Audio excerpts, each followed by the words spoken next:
Regardez cette puissance. Une simple machette peut-elle vraiment débroussailler efficacement?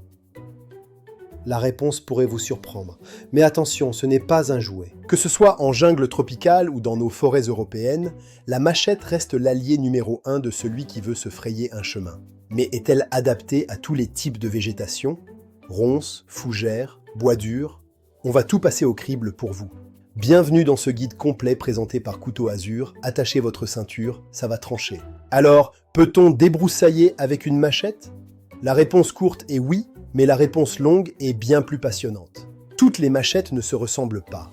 Voici la Bolo. Lourde à la pointe, elle est parfaite pour les coupes franches dans le bois un peu plus dur. Le Parang, lui, est conçu pour ne pas s'enfoncer trop profondément.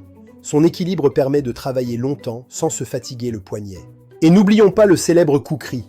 Sa forme unique déplace le centre de gravité vers l'avant, agissant presque comme une petite hache. Machette ou hachette? Pour le bois vert et la végétation souple, la machette gagne par KO grâce à sa longueur de tranchant. Face aux ronces, la machette est souveraine. Son balancier permet de nettoyer de grandes surfaces très rapidement, bien mieux qu'un sécateur. Sur le bois tendre, elle offre une coupe nette qui respecte la plante si on doit simplement élaguer sans abîmer l'écorce. La sécurité d'abord.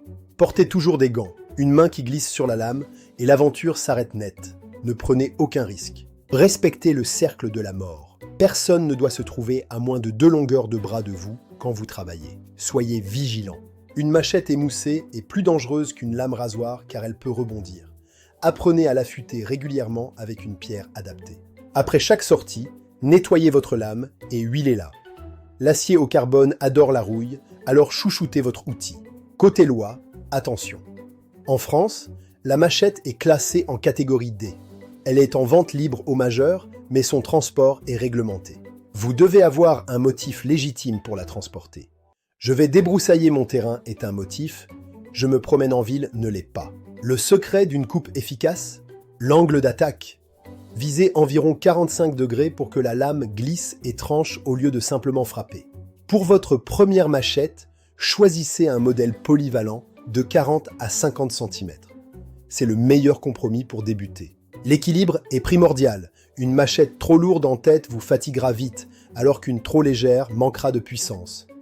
Trouvez la vôtre. En survie, la machette est votre meilleur ami pour construire un abri rapidement. Quelques coups et vous avez de quoi vous protéger. Elle sert aussi à préparer le bois de chauffage ou même à creuser si besoin. C'est le couteau suisse géant de l'aventurier. On résume, choisissez le bon modèle, affûtez-le, protégez-vous et respectez la loi. Avec ça, vous êtes paré. Alors, verdict? Oui, la machette est l'outil ultime pour le débroussaillage dynamique, elle est irremplaçable dans son domaine. L'aventure ne fait que commencer. Équipez-vous bien, sortez, explorez et surtout, restez prudent. On se retrouve bientôt pour de nouveaux tests.